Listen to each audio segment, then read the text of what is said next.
तीनों की बड़ी पहचान और तीनों राजनीतिक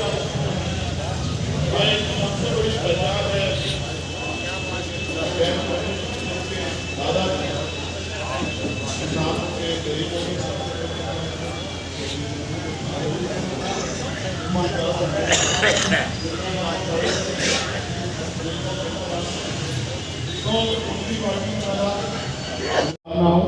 किसी को मारा ना जाए, किसी का लूट ना हो, सब लोग इज्जत सम्मान की जिंदगी प्राप्त करें, ऐसा राज होना चाहिए। और राज को मैंने नाम दिया बेगमपुरा राज। हमारे यहाँ बहुत सारे लोग जानते हैं, प्रधान जी बैठे हैं, मेरे बाबूजी बैठे हैं, जी आज हमारे बीच में यहाँ है।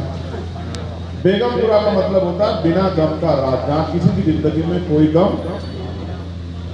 अब 600 साल पहले सतगुरु जी कह के गए, अब हम उनकी नालायक औलादे हैं। 600 साल हमने उनकी बातों पे गौर किया।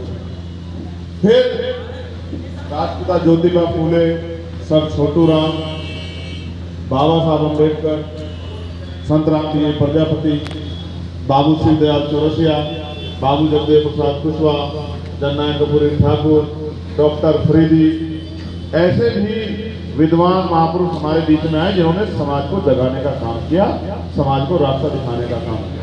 राज करते थे, लेकिन लोग ऐसे ही थे। फ्लैश लग रही है, फ्लैश मत कर लो वीडियो। तो सतगुरु जी से पूछा गया सभा में कि सतगुरु जी, हम दिन रात मेहनत करते हैं, तमाम तरह की परेशानियां उठाते हैं, संघर्ष करते हैं, लेकिन हमारे जीवन में सुख शांति क्यों नहीं?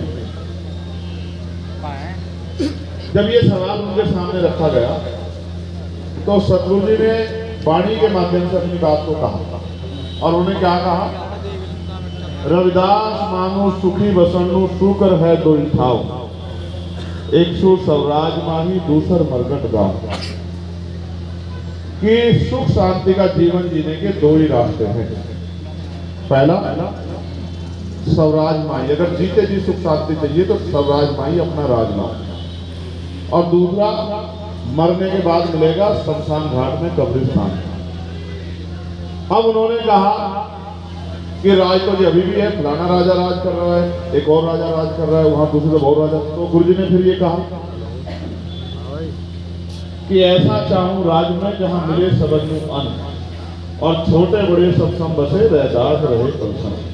कि राज भी ऐसा नहीं होना चाहिए कि किसी दुराचारी के, किसी सामंती के, किसी माफिया के हाथ में राज हो। राज भी ऐसे लोगों के हाथ में हो जो राजकाज को इस पॉलिसी में चला सके कि राज ऐसा हो जहां किसी को खाने के लिए अन्न की, तन ढकने के लिए कपड़ों की, सर ढकने के लिए छत की, पीने के लिए पानी की कोई दिक्कत ना हो।